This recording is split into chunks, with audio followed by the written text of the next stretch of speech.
Question 3. How did you use media technologies in the construction and research, planning and evaluation stages? Here's an overview of the technology I used. So I used a lot of online applications within my blog, such as Powtoon, embedded videos from Vivo and YouTube, Photo Bucket, SlideShare, GIF makers.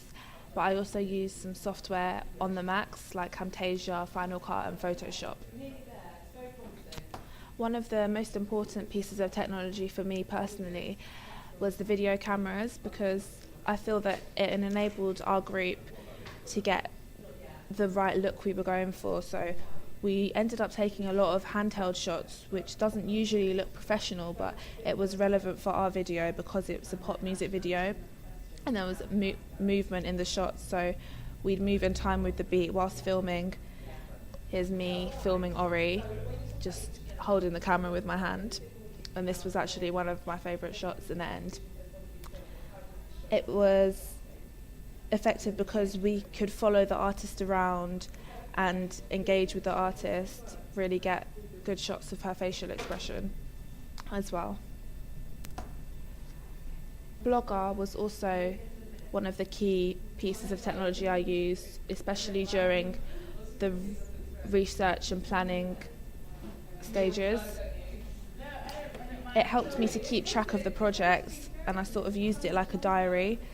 I could keep on top of all the changes I'd make, changes to the production schedule, for example. So here's a picture of the production schedule when we first made it, and here's one about a week later. So we ended up changing quite a lot of the dates through the time that we were filming, because people couldn't make it to filming sessions, or we wanted to redo a scene, so we just kept making changes to that.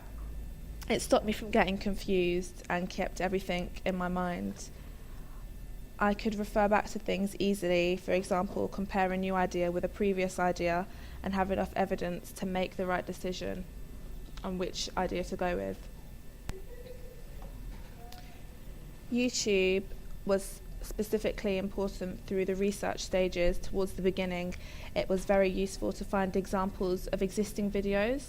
It helped me discover a lot that really influenced me, such as this Jessie J video, Domino, Miguel's video, Do You, and Rita Ora's video, Shine Your Light.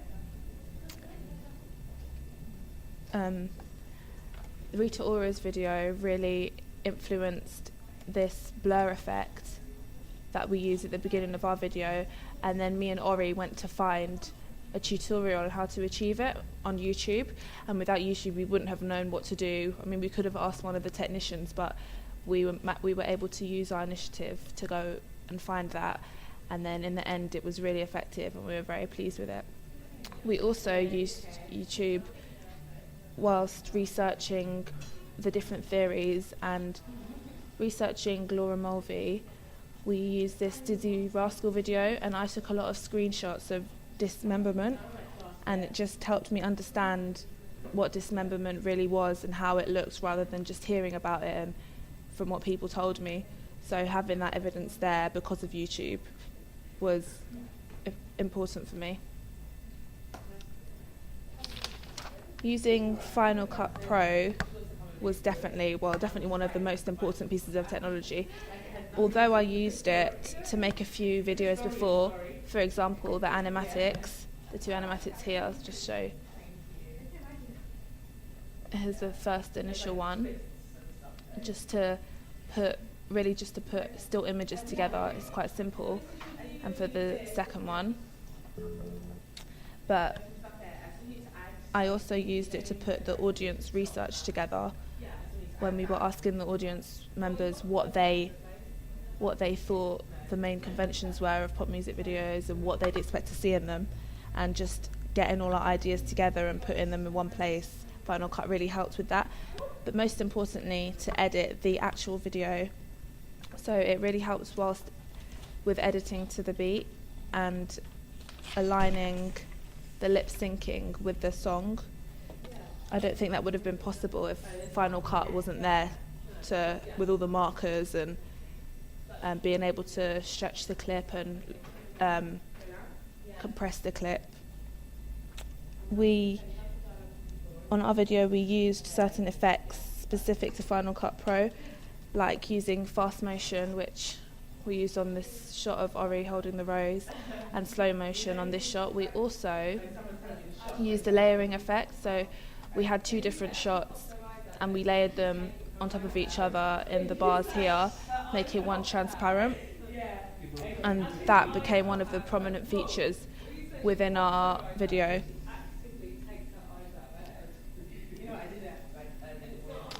Photoshop was very important whilst making the digipack and advertisement package.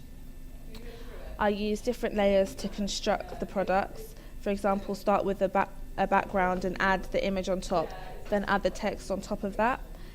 I used Photoshop because it gave a very professional look and has all the right tools. I used the rubber tool quite a lot because I layered a coloured image underneath a black and white image, and then I rubbed out all the red sections, so Ori's lips and the red rose, and that looked really professional. And I think if I used, even if I did the same thing on another application, it wouldn't have looked as professional as it looked on Photoshop, because it was just so particular and in line. I also used the grid tool to align the 3 pictures on the inside panels, and they came out perfectly lined up, which wouldn't have been possible if I didn't have that tool there. Finally, Twitter was used to engage potential audience members and to also get audience feedback. So in our bio we wrote, "Welcome to Group 14's Twitter page. We are media college students currently working on our music video. Please give us feedback on the things we post." So by asking for that feedback, we actually got a few replies on our video, people asking to see our video. And here we were engaging with someone who we met whilst filming and who was interested in what we were doing, so just updating him. And we used this to engage fans with the products and the artists to create a fan base. We also used Twitter to document our filming journey, so we posted a lot of pictures. We made sure we posted each day we went filming, so day 1, day 2, giving a little update, and that's a great day of filming, happy with our shots, just to make sure that any potential fans could see what we were doing and feel engaged with the artist.